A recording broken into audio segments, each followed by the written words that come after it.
Hello viewers, स्वागत है आपका मेरे यूट्यूब चैनल में। एक प्रश्न है।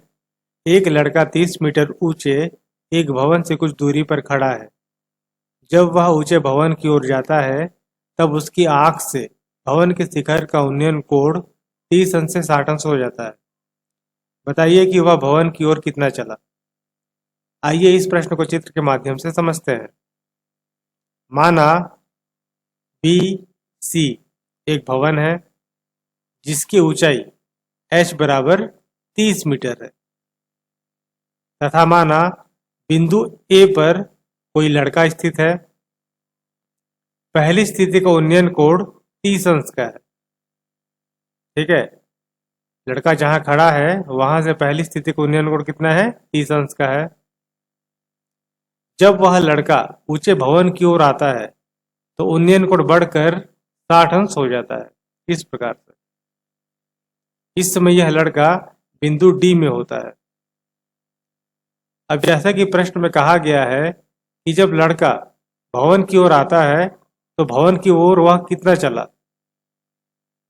तो हमें AD इस दूरी को ज्ञात करना है। तो हमें क्या निकालना है? AD निकालना है। AD निकालने के लिए सबसे पहले हमें निकालना पड़ेगा AC। उसके बाद हम निकालेंगे CD दूरी। जब हम AC दूरी में CD दूरी को माइनस करेंगे तो हमारा क्या निकल कर आ जाएगा?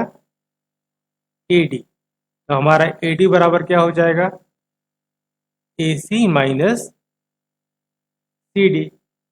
इसे हम समीकरण नंबर 1 लिख देते हैं। अतः प्रश्नानुसार समकोण त्रिभुज ABC में, जैसा कि आपको दिख रहा है, tan थीटा बराबर क्या होता है? लंब बटे आधार। लंब हमारा क्या है? BC बटे आधार क्या है? AC। आगे, क्योंकि पहली स्थिति में जहां लड़का खड़ा है वहां से भवन का उन्नयन कोण कितने अंश का बन रहा है? 30 अंश का। इसलिए हम tan 30 अंश लिख देंगे।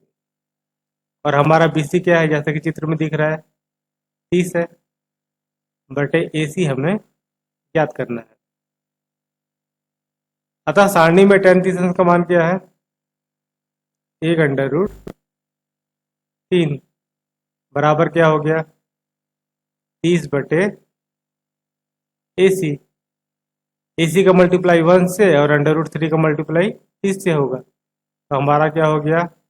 AC बराबर 30/3। ये हो गया हमारा समीकरण नंबर 2। तो हमने AC निकाल लिया है। अब हमें क्या निकालना है? CD निकालनी है। इसलिए हम क्या करेंगे? त्रिभुज BCD में, समकोण त्रिभुज BCD में, ठीक है, यहाँ क्या ले लेंगे हम? tan थीटा बराबर क्या हो जाएगा? फिर से वही लंब बटे आधार। लंब क्या है हमारा? BC बटे आधार क्या है? CD। क्योंकि जब लड़का भवन की ओर आता है यानी कि द्वितीय स्थिति में उन्नयन कोण कितने अंश का हो गया है? 60 अंश का। तो थीटा की जगह 60 अंश बराबर BC कितना है हमारा?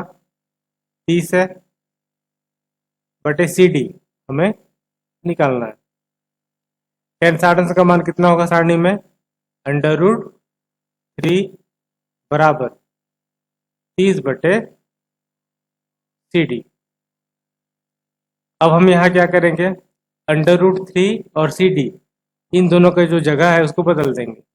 ये हो गया CD बराबर 30 बटे √3। आगे हल करते हैं तो हो गया CD बराबर 30 को हम कैसे लिख सकते हैं? 10 मल्टीप्लाई 3 बटे √3। आगे देखिए, 10 गुणे 3 को हम 2 बार √3 लिख सकते हैं इस प्रकार से, बटे हमारा क्या हो गया? 3। एक अंडर रूट 3 से एक अंडर रूट 3 कट गया, तो हमारा क्या बचा? सी डी बराबर 10 अंडर रूट 3 मीटर। ये हो गया हमारा क्या? समीकरण नंबर 3। तो हमारा सी डी भी निकल कर आ गया और ए सी भी निकल कर आ गया। अब हमें क्या निकालना है? ए डी निकालना है। तो हम इनका मान किस में रख देंगे? समीकरण नंबर 1 में। ठीक है, अतः ए सी एवं सी डी का मान